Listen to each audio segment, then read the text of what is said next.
Our next speaker is one I'm really looking forward to. One of the smartest men I know. He's the project manager at Cultus Culture in Arent. Ladies and gentlemen, Brendan Knowlton.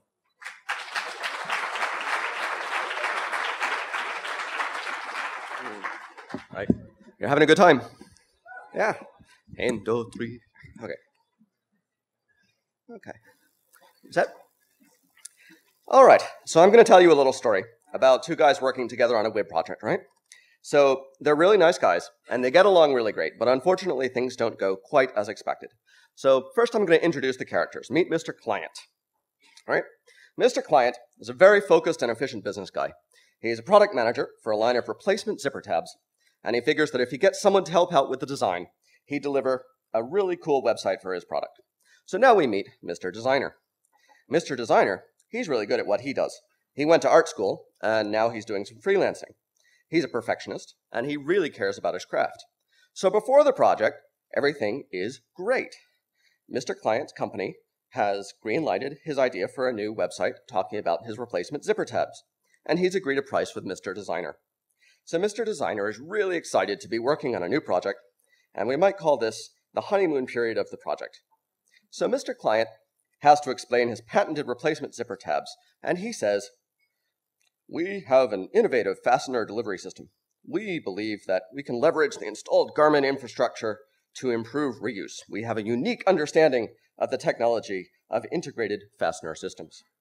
Because Mr. Designer is sitting there with an ironic t-shirt, Mr. Client knows that there isn't any need to talk about the end users. He figures that the designer must hang out with really cool people, so he'll know all about how to reach them. So Mr. Designer nods and listens very carefully to the way that Mr. Client is speaking about his product. This must be a client with a very corporate worldview. The way he describes his zipper pools, he must be looking for something pretty conservative. Okay, no problem. The day of the first round design comp comes. Mr. Designer presents his work saying, "I think we've really nailed this one. The grid is really clear, and I think that you'll be able to really maximize your investment in this product line."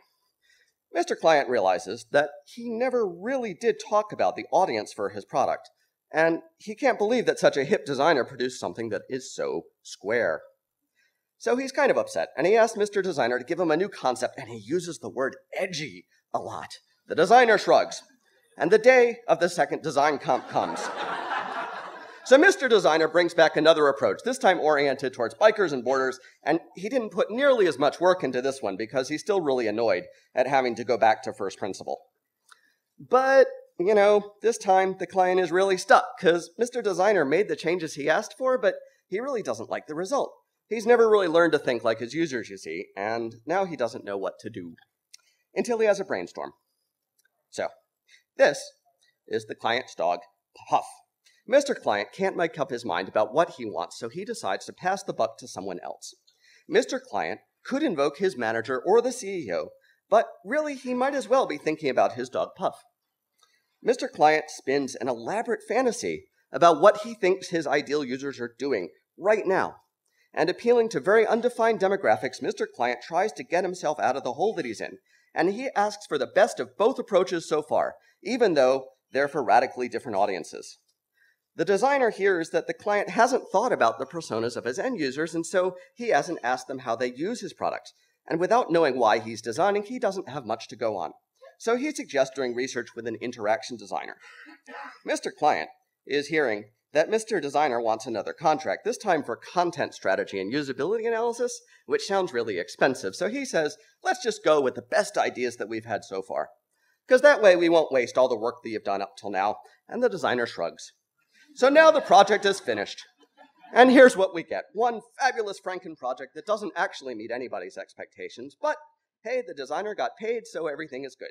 At least he didn't have to do another free site for his cousin's grandmother's knitting circle.